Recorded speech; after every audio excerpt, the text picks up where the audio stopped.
Everybody Hates Rand is a Wheel of Time podcast that will contain spoilers for all 14 books. So if you're anti-spoiler, pause this, read all 14 books, and come back. We'll be here, waiting. Our title is a joke and is meant to be taken as such. In the context of this podcast, everybody refers to us and our cat. You are free to feel however you want about Rand, who is a fictional character. Don't DM us. The world is a mess, Dark One stretching out his hand. The dragon's reborn, the fire's been fanned, but everybody hates Rand. Everybody hates Rand. Everybody hates Rand. I'm impressed that we both know the lyrics to that song Me after too. so long. That was That's quite a throwback. yeah, when was that? 2014? I'm pretty sure I was in like 7th grade. Yeah, so that would be 2014. No, I graduated high school in 2013. Right. Oh, yeah. We're old, Emily. My math is like... Ooh, that got weird. It's so easy for me, too, because my grade correlates to the year. Mm-hmm. In 8th grade, it was 2008. So... That's crazy. I know, I just keep not remembering that it's... 2020. Yeah, I mean, I also was, I was just on a walk, and I, have a startling visual appearance right now, just generally to strangers, and I'm not down on myself at all. I have, one of the best self-confidences in the world. It's true. But I'm like I have the palest limbs of all time.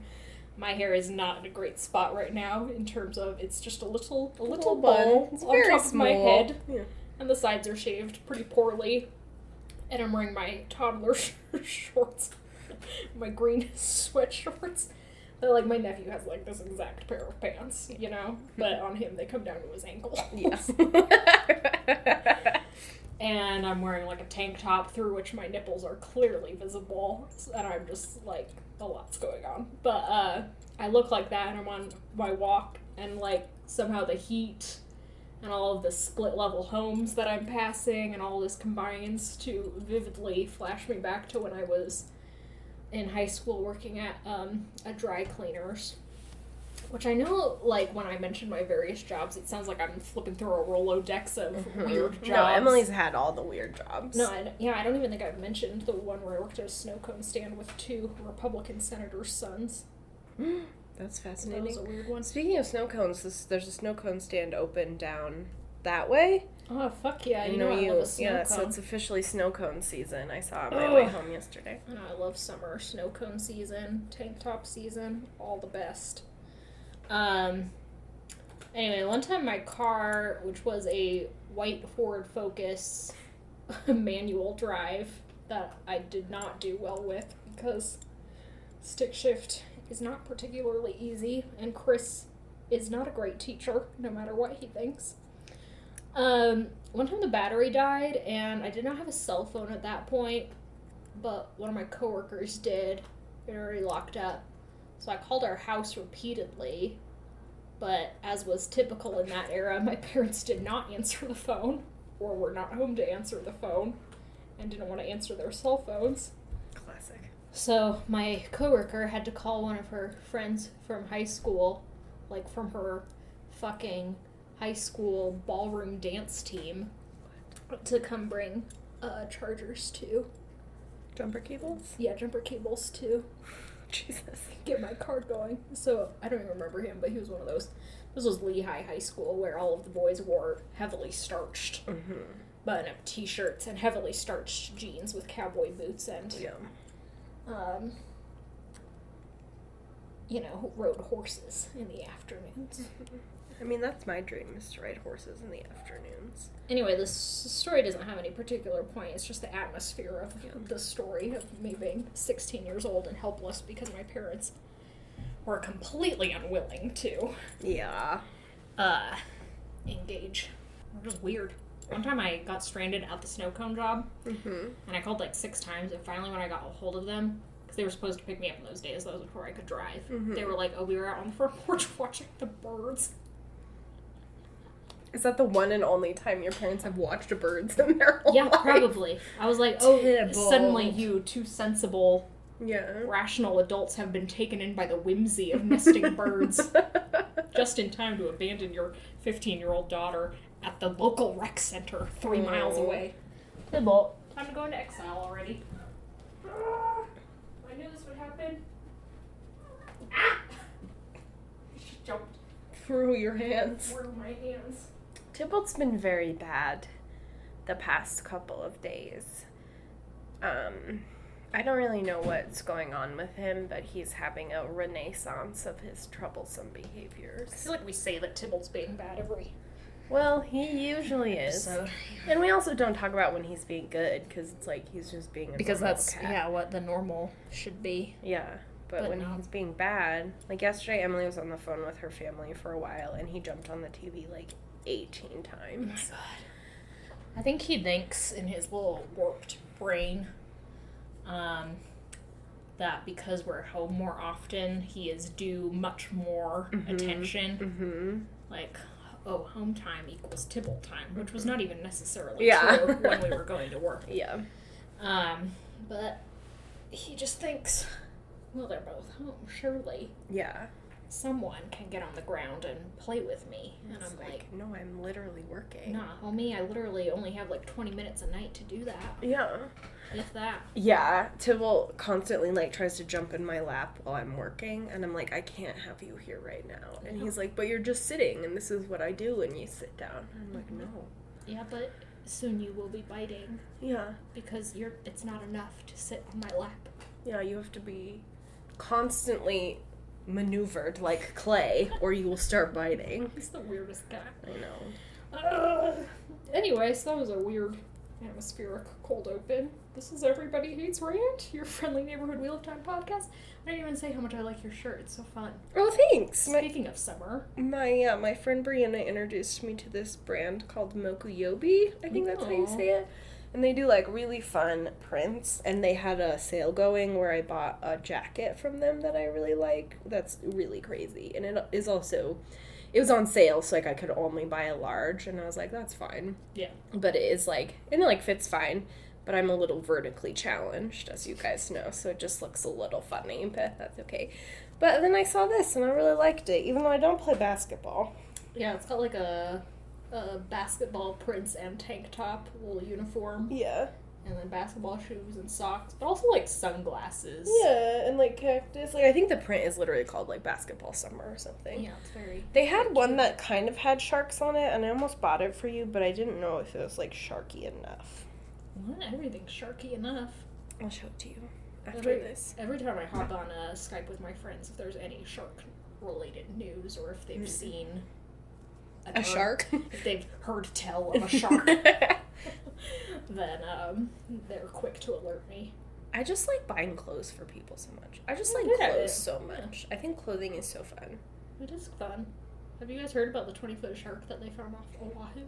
It's my favorite. It's very big. We talked about it extensively in our live stream last week. Yeah, and I won't apologize. I know there's only like the Venn diagram of podcast listeners and live stream viewers is a really thin sliver. Yeah, we only so get, I like- don't regret saying it now. There's a 20-foot No, that's white fine. shark off Oahu. It's a huge boy. He's very rotund. Yeah, and he's just so peaceful, just Yeah, doing just his thing. Floating along. Just Prince of the sea. He's like, I'm the king of the ocean, and I'm like, yes, you are. You absolutely are, you beautiful bastard. My I was on the phone with my sister last night, as previously mentioned, who is married to a man who grew up kind of all over the U.S. because his dad was in the military, like a doctor in the military, including they lived in Alaska for a few years. And I guess he was telling Anne, my sister, who then told me about how they were like fishing off the coast of Alaska one time in those like big, fisher boats, and apparently they caught like a small shark, and it was dead already from being pulled out of the water. This is, like, a sad story, but also a crazy story about how cool sharks are. Mm-hmm. Apparently sharks, after they die, can, like, still send electrical pulses through the body, kind of the way that, like, the human heart can keep beating if you're technically brain dead. Mm-hmm. So they were, like, preparing the meat, and, like, all of a sudden, meat, the, like, flanks of meat start, like, pulsing. Holy shit. Isn't that the craziest fucking thing? I would have freaked out. I know, you would be like, oh, I'm being haunted. Yeah. Sharks are just so cool. Sharks are wild, man. Like, I don't know what that's for. What What in their biology is for that, except maybe to be like, anyone who kills us is gonna be like, oh, oh. Yeah. Ah. What happened? I wish that had happened in Jaws. The big shark just starts, like, spasming. Okay, I don't even think I mentioned our names. I'm Emily. I'm Sally. Here we are. To talk about the Wheel of Time. Wheelie Time. Do I want to talk about Wheelie Time anymore today? No. It's tough, yeah. It's tough to talk about Wheelie Time sometimes, especially when people are being dummies on the internet about it.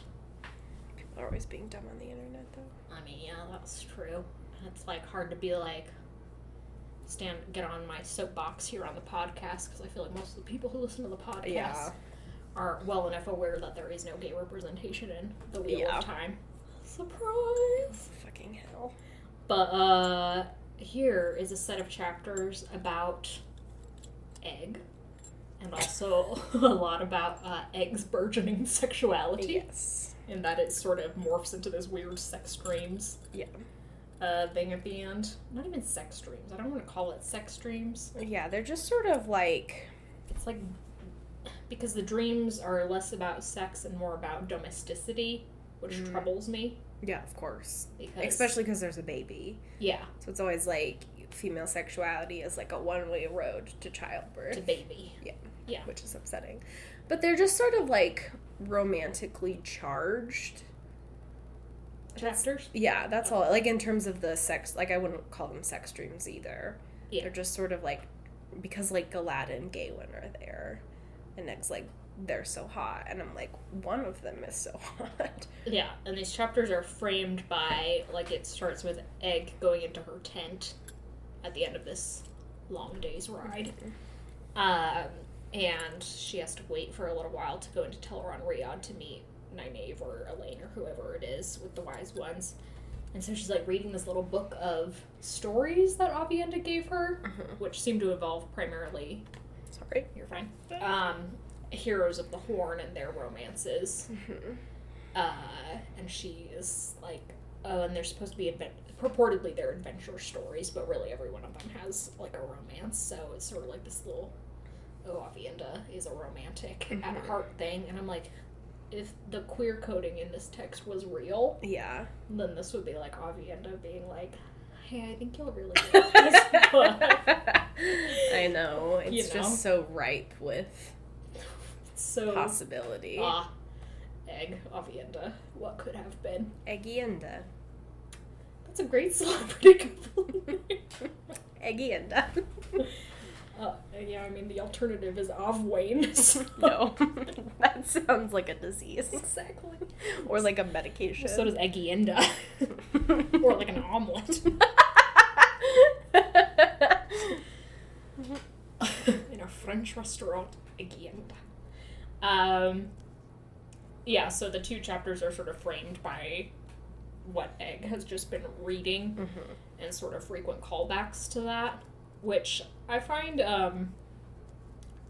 interesting in the like meta sense that in the Wheel of Time world there are books that exist. I guess that's always sort of an interesting facet of fantasy because books, to anyone who's reading fantasy, to anyone who's a fan of fantasy, then of course books are a huge part of your life and the way that your worldview is shaped. So to see characters reading books is both endearing and sort of like, they're reading a book. They're like me. Yeah. And also just the idea, since so many fantasy worlds are based in pre-printing press type worlds, It's really interesting always to see books. Mm-hmm. And usually we're seeing books handled by, like, Rand and their academic texts, or at the very most, Jane Forrest writer. Yeah. This is, like, the only book I can think of in the entire series. Not that I remembered it. Yeah. That seems to be...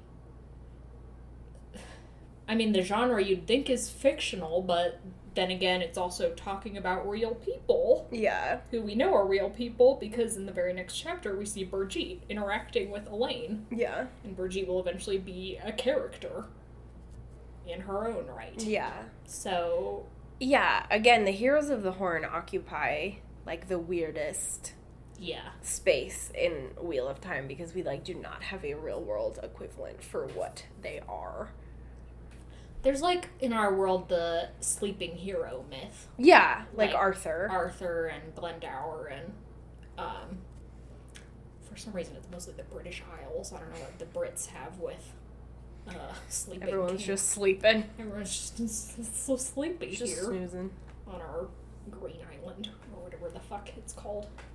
Yeah, so there's, like, stuff that is similar, like culture heroes, and I think I'm just having deja vu, but I feel like we talked about this when we talked about the Horn of Lear and the Grey Hunt. Like, there are, like, culture heroes and ideas like that, but they're not, like... I mean, maybe. I don't know if Arthur's a real person. According to Emily's last presentation for Patreon, he probably wasn't. Nope. So... No take-backs. Arthur's gonna come kick our ass. Well, yeah, that's the very concept, Yeah. isn't it? Is that post-apocalypse, like, the apocalypse will come, and Arthur will wake up. Yeah. And that is so 100% believed by the people of this continent. Yeah. I know we talk about this all the time, but it's the weirdest thing about Wheel of Time. There are no, differing viewpoints. Yeah. Even the Ale are like, oh yeah, Heroes of the Horn. Yeah, they're like, yeah, of course Brigitte and Arthur Hawkwing are going to come Aviana's back. like, here's a sweet-ass book about Brigitte and her romance with Goodall Kane. Mm-hmm. It's like, what? I know, it's very odd. Like, you think at least the Ale and that, like, huge literal division of that big mountain range would have something different going on. Yeah, no. And it's been, thousands of years? Mm-hmm. I just find it so difficult to believe when people are like, here's this fantasy world that has not progressed in some cultural aspects beyond its cultural belief system. Mm-hmm. And I don't mean progressed as in gone from bad to good. I mean progressed as in changed. Yeah. In 3,000 years or whatever it's been. It's very odd. It's a very stagnant world. Yeah, it's really bizarre. Who's to say? But yeah, Eggy is reading her romancy book, and she's like, Avienda would never admit that she likes romances, but I would, but not in public. But not in public, because liking romance is not cool for a business lady like me. For a high-class businesswoman. My Delta Diamond Sky Miles. I know, I need Egg to, go on a reverse, Legally Blonde journey. For her to realize, Legally Blonde is about a feminine woman. Mm-hmm. Demonstrating that femininity does not make her any less powerful or less intellectual of a business person. Or a lawyer, I should say.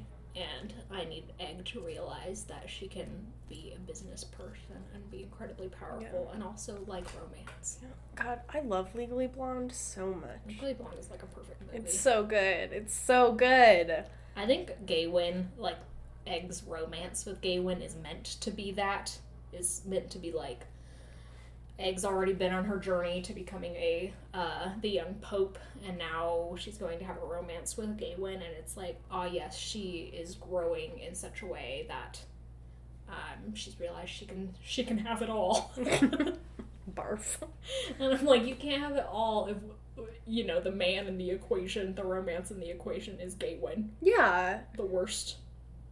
Yeah, and it's I was just thinking about this because I just read the Shadow and Bone trilogy, the Grisha trilogy. The Bardugo. And the main romance, and that is, like, the conflict at the core of it is that, like, the woman is becoming, like, too powerful, and the man is, like, struggling with that. He's like, I don't want you to be this powerful person. You don't have any need for me. And I'm just like, that is so barf. And so, like, the Devil Wears Prada. Like, yeah. what the fuck? Oh, that's, like, perfect. That's definitely what I'm going to start calling this. That particular trope. Yeah. The Devil Wears Prada The Syndrome. Devil Wears Prada Syndrome, where Yeah. men are like, oh no, my girlfriend has a professional life, and therefore... Yeah. And it's just, like, I just, like, don't buy it anymore. It's like, there are plenty of men who have powerful women in their lives and are like, yeah, whatever. Yeah. Just, like, stop being, like, men can only be this one thing, you know? Yeah, it's just becoming, like, so... I'm just like, does everyone really have such poor faith in the male sex, as it were? I know, especially when you get all these young adult novels that are written by women. Mm-hmm. Then you're like, so... I know you're trying to be a little bit real here. Mm-hmm. Either that or you have a poor grasp of what makes interesting conflict. Yeah. But, you know, it is perhaps a real thing that women face, is trying to have romances while also maintaining their power in the world or whatever. But it's like, you're writing a fantasy world. Who cares? Who cares? You don't have to have men be under the same illusions of toxic masculinity that they are in the real world. I know. It's so annoying. And in this series, it's like she's basically becoming, like, a living saint is, like, the whole thing.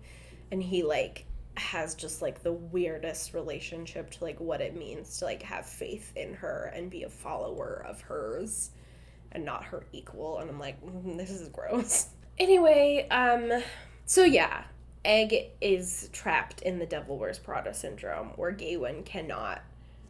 I haven't gotten too far into Egg being the Amerlin, but from what I've gathered, Egwene is not particularly good at just, like, letting his lady do her stuff.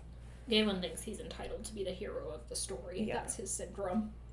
And the fact that he's not, and that he's a side character in A, meta sense, and B, in a, you know, real world sense, he doesn't have the most important things to do. No, yeah. Just, like, ruins him.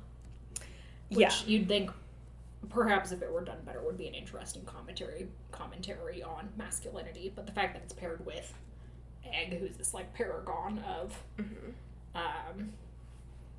conventional femininity and conventional feminine power, and, like, getting it done in many really interesting ways, it just sort of means that it's terrible. What is that noise?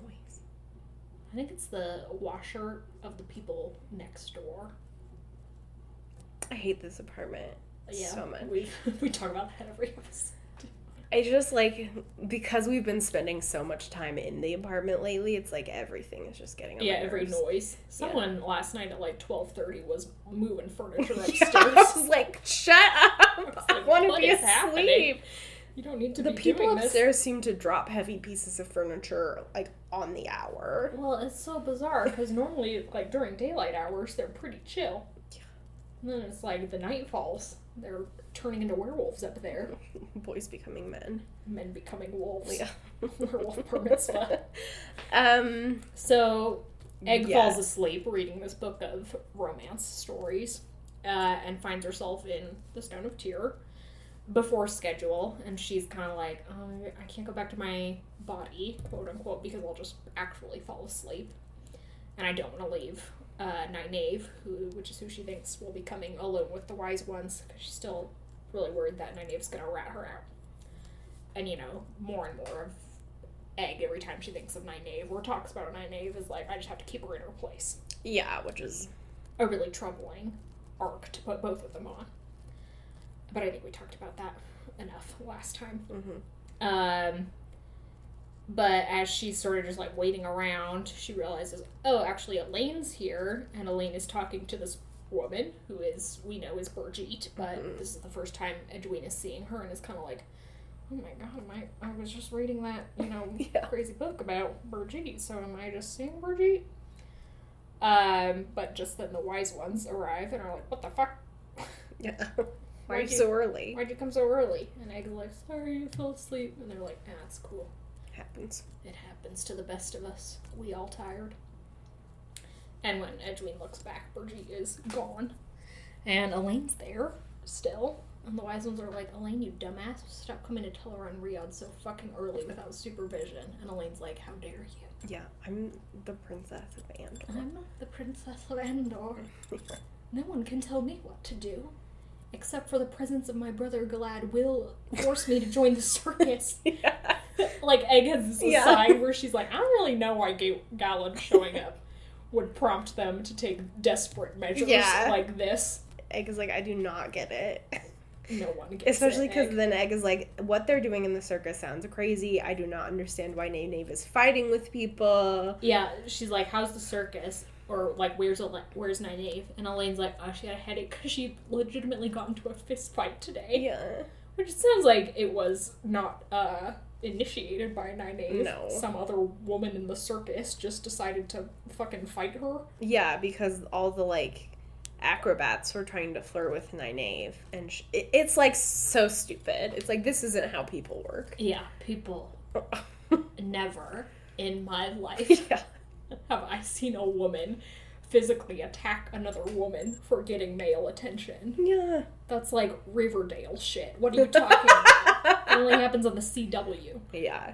Come on. It was pretty wild. But it is pretty hilarious to think of Nynaeve. Yeah, because Nynaeve, of course, isn't going to stand for that, so she's just like, okay, I guess we're fighting. Egg's like, who won? And Elaine's like, Nynaeve, obviously. Duh. She fucking knows how to fight. Yeah. Which, I don't know, it's sort of like, so much of Nynaeve's power is enforced by the idea that she can and would throw down at any time, so to see it actually happen off screen kind of is like, alright, well, we know she could. Mm-hmm. She can hold her own.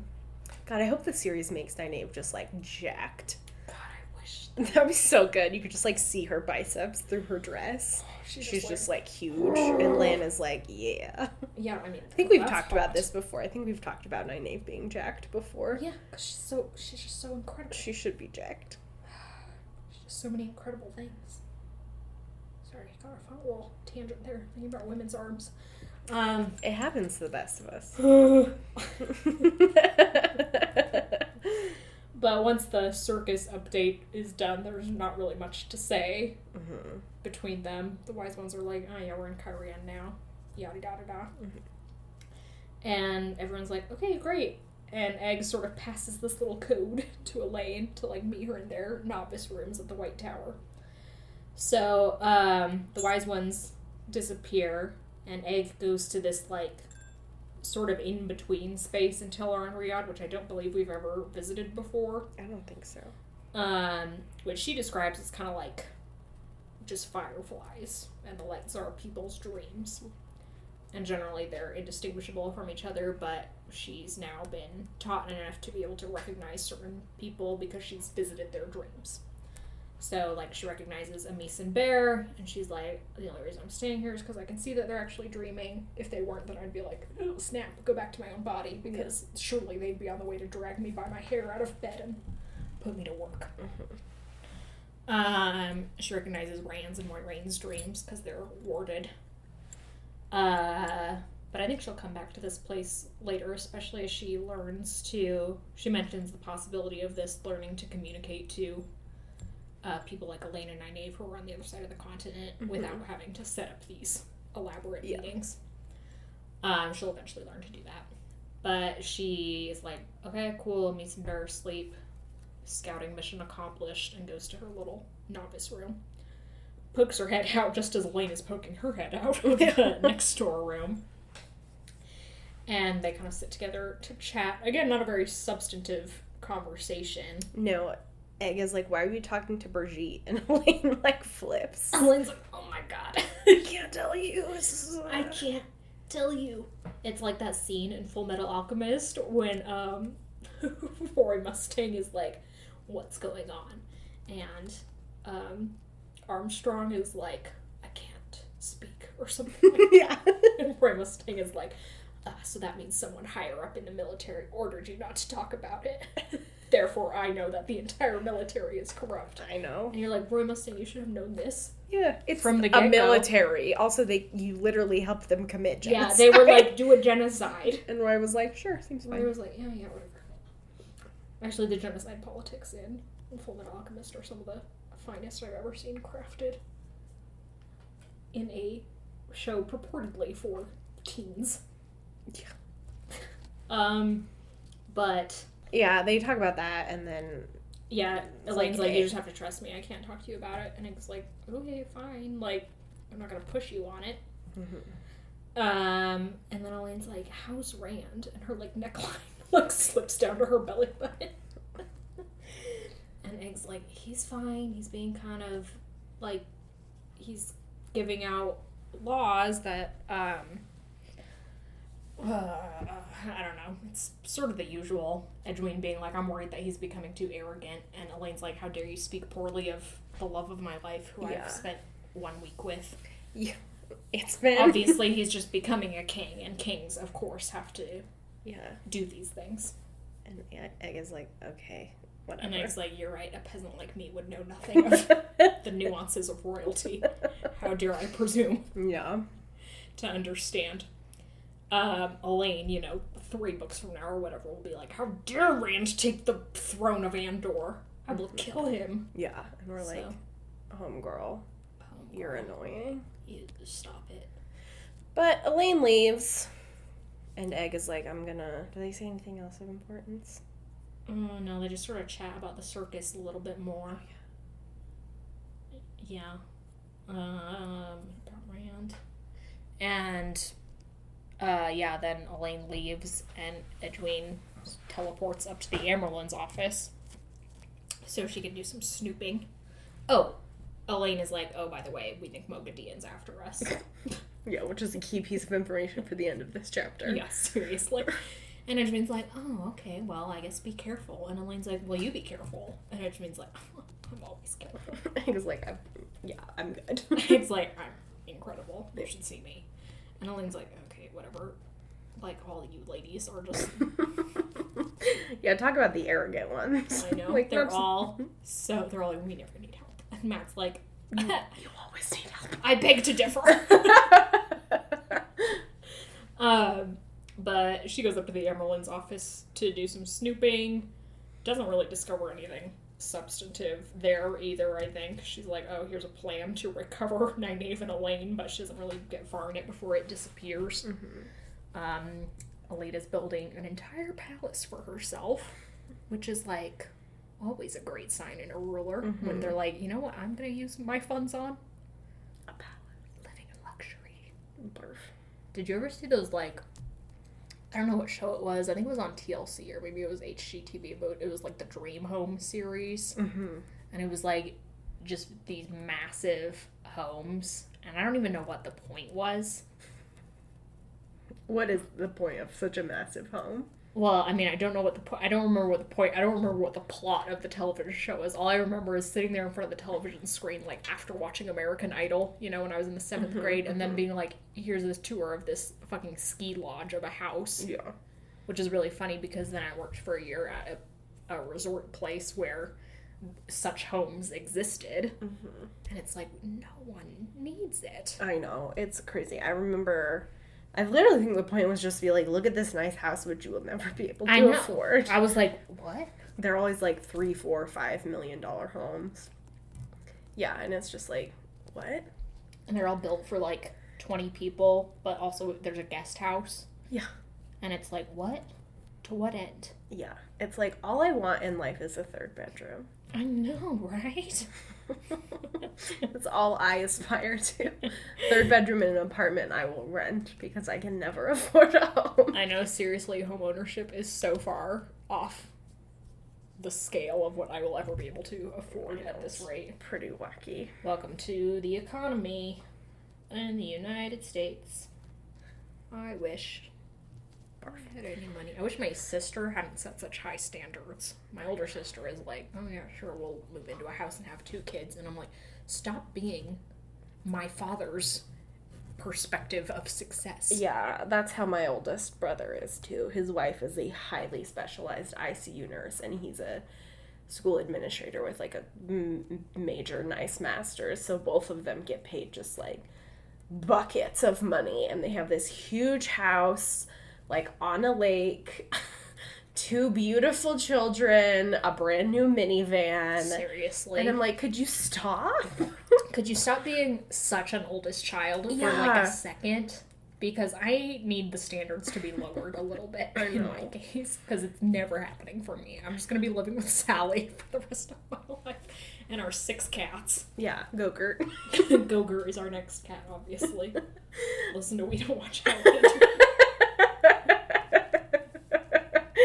It's just such a funny cat name. It's a perfect cat name. Gogurt. Gogurt. Gogurt to be so stupid. Exactly. I want a cat with eyes that go separate directions. Or, like, together. I mean, I don't really want a cat that has any eye problems because we have Tibble. Yeah, who has the grossest eyes on the planet. He's Sorry, I keep disgusting. covering my mouth today. I should know better. Oh, you're fine. Podcast We've 101. never really obeyed podcast It's etiquette. true. Talk over each other all the time. Yeah, sorry. No. That's how Emily and I talk. It's just how we talk. Sometimes I forget the computer's here, okay? That's not true. I never forget it's there. It's looming in the corner of my vision, like Slender Man haunting me from the woods. Sometimes I just watch the blue line go by and be like, what am I even saying when I'm, like, on a rant? I'm just Sort like, of hypnotizing. blah, blah, blah, blah, blah. Okay, anyway, Egg doesn't really find anything useful, and then who should walk through the door but Galad? Yeah, Galad, like, sweeps through the door. You know, he's like Yeah, and Egg notes the his... Beyonce wind tunnel. His eyes sparkle like he's Yeah. in an anime. Yeah. Egg notes he's wearing tight pants to show off his well-turned calf. Oh, does she? Yeah. And it sort of skimmed over it at that point. I was like, I don't need Yeah, this whatever. horniness. Galad's hot. Edwin basically gets a nosebleed like they do in Yeah. anime when they're horny. Yeah, and, like, runs away. She's like, oh no, this is like a dream. She's like, I totally cautioned Nynaeve about getting caught up in dreams, and here I am about to get caught up in my own, she says, which seems bizarre Yeah. that you would, like, lose control like that. Yeah, it's odd. But she sort of teleports over to the 2 rivers and is there long enough to see the banners that are now flying, which is sort of our one indicator that Perrin and Fael are still here, still going strong. And then the dream starts up again with her mom coming out of the inn. She can hear her dad's voice. Edwene has siblings, doesn't she? I think She's supposed so. to have like a bunch of sisters. Never mentioned. At least they don't die like Perrin's whole family. It's true. Why is it that Matt is the only one whose sisters are named? I don't know. And, like, sort of do things. But her, like, mom comes out and is like, oh, you're still here? Like, your husband will... You don't want to keep your husband waiting. And Egg's like, my husband? And then Gawain comes galloping toward her and is like, hello, wife, and smooches her. Mm-hmm. And then someone's like, here's your baby. And Egg's like, what? And Egg's like, what? And Gawain's like, oh yeah, he's such a perfect son. And Egg's like, oh, yeah, I guess. And then sort of realizes that this is a dream again and runs from it. Back to her own sleeping body, and the same dream it is shown, but now it's safe because it's no longer within Teleron Riyadh. One of those weird things. And then we see, Mogadien was manufacturing these dreams the whole time in an attempt to catch Egg in a trap, and as she tells us, it's not for any particular reason. She just didn't want another person who can use Teleron Riyadh around. Which is like, Mogadien. That's the dumbest reason to murder someone. I know. When people go missing, other people usually notice. Yeah, usually if Egg just died. If Egg just died, the wise ones would be like, oh, we're gonna hunt down the Forsaken, and then they'd be like, Rant. Egg just got murdered, and he'd be like, oh no, a woman died because of me. It's like you had nothing to do with it. And he'd be like, you had literally nothing to do with it. But then he'd be like, oh my god, now I have to hunt down Mogad. No, he wouldn't. He'd be like, whatever, fuck Egwene. Just like fuck more goss, you know? I don't care when women get hurt by the Forsaken, only when they get hurt by my actions. Yeah, that's on them if they get murdered by the Forsaken. their own problem to deal with. Yeah. I'm too busy being a dick. I hate Rand so much. He's literally such a fucking bastard. Yeah, so that's basically it. Very boring chapters. Yeah, it's a very odd set of chapters. And, like, the only mildly interesting thing is, Egg's weird blossoming sexuality. Yeah, and again, it's so, like, troubling the way that it is framed. Especially because it's weird, because it's Mogadien, we find out. And so then you'd be like, oh, well, maybe Egg could go to her own dream, and that would be a little bit different. Yeah. But no, it's implied that it's the exact same. So, of course, the actual content of your subconscious dreams has no bearing on your real life and what is happening and what you want. Obviously. Yeah. Freud can suck my dick. But, That's true. But, like, narratively, it makes it look as though this is what Egwene really does want in her heart of hearts. The way that she likes to read romance, but would never admit it to anyone in the privacy of her dreams. She wants to have a baby and live in her hometown with her parents near her and have Egwene just be her domineering husband, her prince on his noble steed, Barf. etc., etc.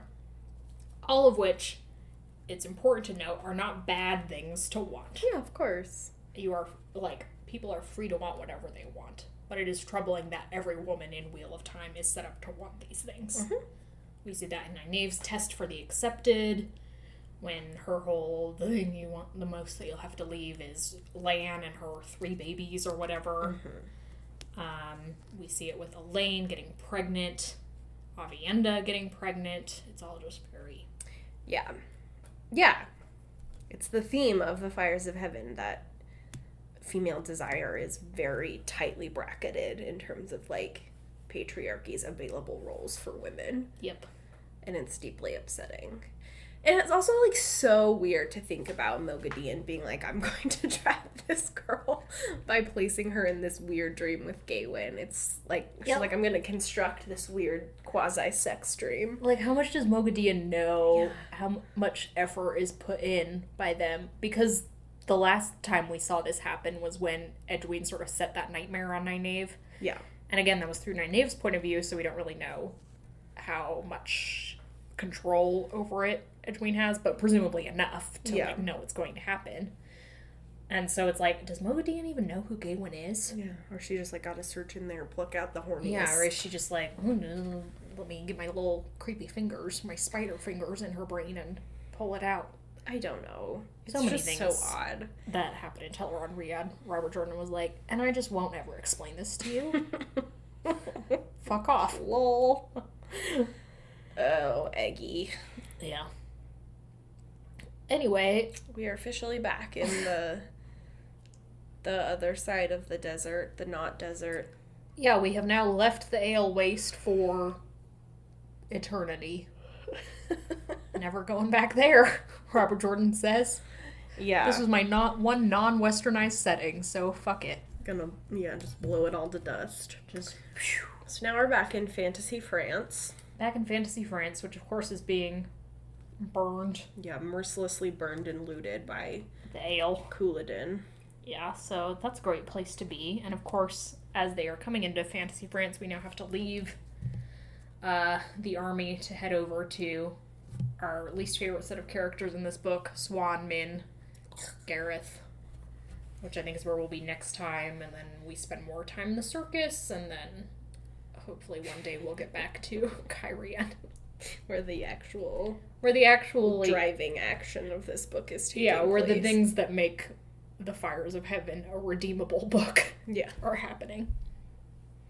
This book is wild. I know, so many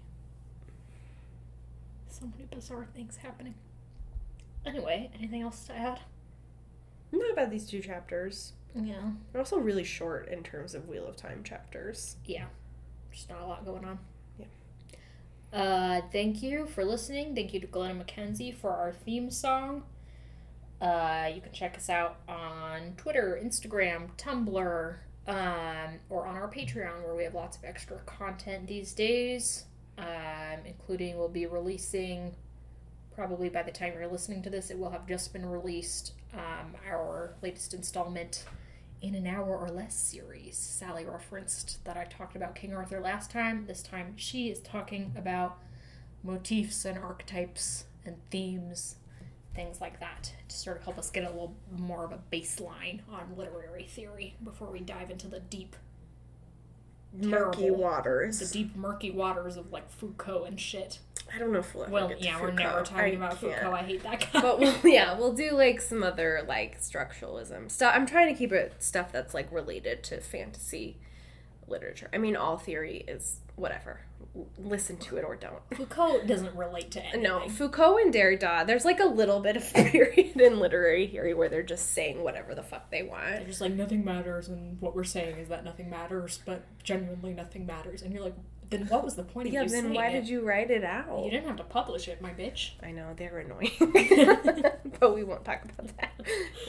You didn't have to write it, because now it's on my syllabus. Yeah, like, reading Derrida is, like, literally pulling your eyeballs out repeatedly. Because his whole thing was, like, it's not going to make any sense, so I can prove to you that nothing matters. And I'm like, I hate you. Dick. You're an asshole. I know that nothing makes sense. Yeah, I live in this world. I live in the 21st century. I've been on Twitter. Yeah, fuck. What a hellscape. But yeah, you can check that out. We've also been reading Susan Cooper's The Dark is Rising for our secondary Patreon-only podcast, We Don't Watch Outlander.